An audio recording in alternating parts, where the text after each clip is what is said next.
800 करोड़ की लागत में मेरे पीछे ट्विन टावर जो आप देख रहे हैं इसका निर्माण हुआ था। हालांकि भ्रष्टाचार की नींव थी, इसीलिए आज ये नींव इसको जड़ से खत्म करने की तैयारी यहाँ पर चल रही है।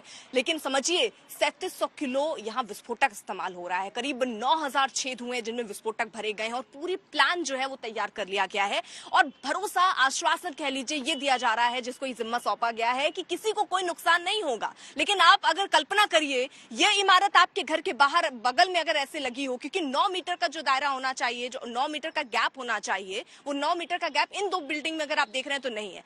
16 मीटर का होना चाहिए, 9 मीटर का ही केवल यहाँ पर गैप है। क्लियर कर दूं। यहाँ पर दूसरी तरफ आप देखिए ये इमारत आप सुपरटेक की जो देख रहे हैं और दूसरी तरफ वो जो आप एक तस्वीर देख रहे हैं उधर दूर जरा दिखाइए, वहां पर वो चादर से ढका हुआ आपको नजर आ रहा होगा। उनके बीच में भी बहुत कम स्पेस है। अगर एक भी मलबा या इमारत या कंक्रीट, क्योंकि पूरा बना हुआ है, कुछ भी अगर इसका एक टुकड़ा भी कहीं पर गिरता है तो वो नुकसान पहुंचाएगा। लेकिन यहाँ ये भी कह दिया गया है कि जो शीशे हैं कांच के या आपकी खिड़की के दरवाजे या जो खिड़की दरवाजे हैं या कांच का जो सामान है वो इसके आवाज से, इसकी जो एयर के दबाव बनेगा उसकी वजह से वो टूट सकता है, उसको नुकसान हो सकता है, ये बात कह दी गई है। लेकिन अब जल्दी से एक तस्वीर बहुत दिलचस्प है, जरा देखिए।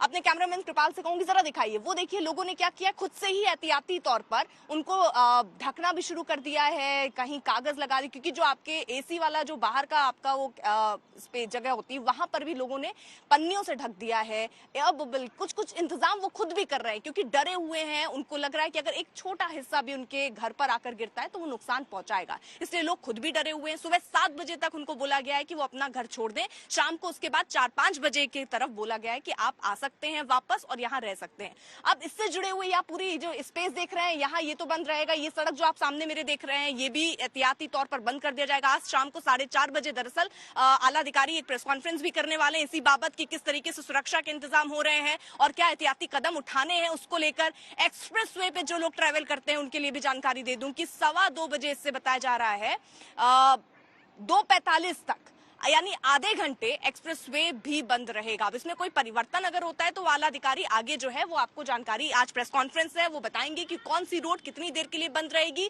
आसपास के लोगों के लिए क्या कहा गया है। खबरें तो ये भी आ रही हैं कि जो बालकनी आप देख रहे हैं, जो लोगों के घर आप देख रहे हैं, टेरेस देख रहे हैं, वहां पर भी लोगों को बोला गया है कि उस दिन नहीं आए, अगर आएंगे तो उन पर भी कार्रवाई होगी। तो इस तरीके की बातें भी सामने आ रही हैं। इस पर तस्वीर क्लियर होगी, 4:30 बजे प्रेस कॉन्फ्रेंस भी होनी है। लेकिन लोग कितने सहमे और डरे हुए हैं उससे जुड़ी एक रिपोर्ट आपको दिखाते हैं।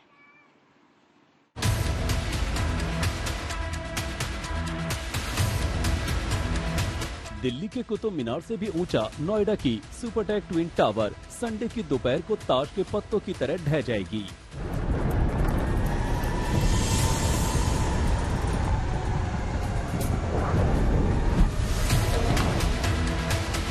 सिर्फ 10 सेकंड तक बारूद का धमाका होगा और अगले 14 सेकंड के भीतर ये ऊंची मीनार धूल के गुबार से होती हुई जमीन पर धराशायी हो जाएगी।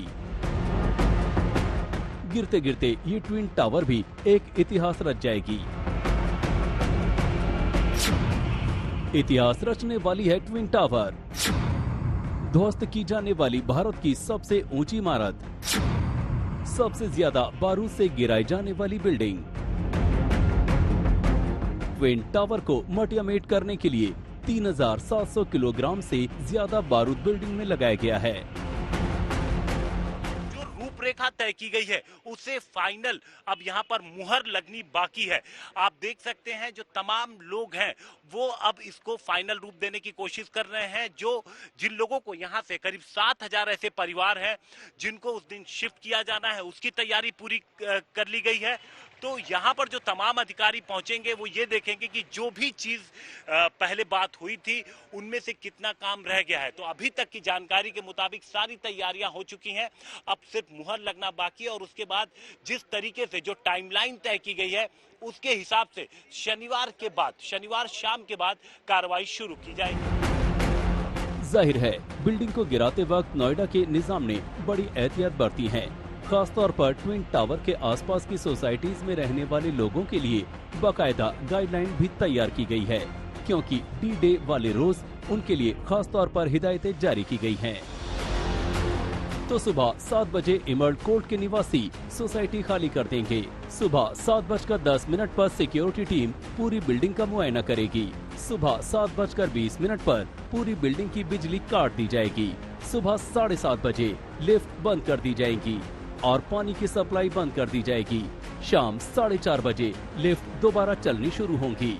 शाम 5 बजे तक पानी और बिजली की सुचारू सप्लाई शुरू होगी।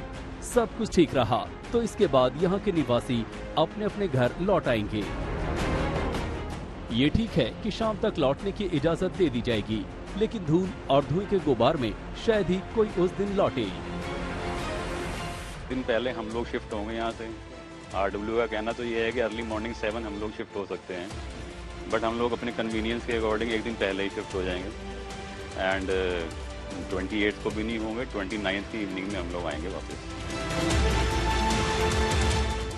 जब आप बिल्डिंग के भीतर आते हैं तो ये देखिए कितनी नज़दीकी।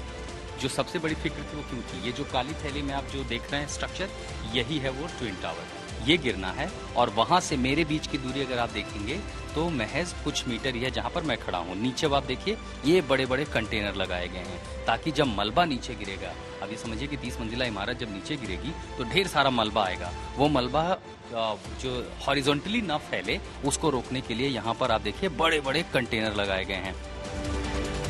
देखिए बस सिर्फ इतना ही नहीं है कि क्या हिदायत मिली है RW से। हाँ, सामान बचाने के लिए हम जैसे टीवी को पलंग के ऊपर उल्टा लटाएंगे, जितनी ये वॉल हैंगिंग्स है ये सब हटा देंगे और अपने घर को हम पॉलीथीन से कवर भी कर रहे हैं। एडिफिस वाले भी कह रहे हैं कि जो हमारे ग्लासेस वगैरह अगर इनकेस अगर टूटते हैं तो वो रिप्लेस करके देंगे। इसी बीच जिस वक्त ट्विन टावर में धमाका किया जाएगा उसके अगले कई मिनटों तक बिल्डिंग के चारों तरफ धूल और धुएं का गुबार ही नजर आएगा। धूल का गुबार कितनी दूर तक जाएगा इसका अनुमान रविवार को चलने वाली हवा की रफ्तार और दिशा पर निर्भर करेगा। 103 मीटर ऊंची इमारत गिरने से भारी मात्रा में धूल का प्रदूषण होगा और धमाके से जबरदस्त शोर पैदा होगा, जिससे कंपन भी हो सकता है और आसपास की बिल्डिंग पर उसका असर भी पड़ सकता है।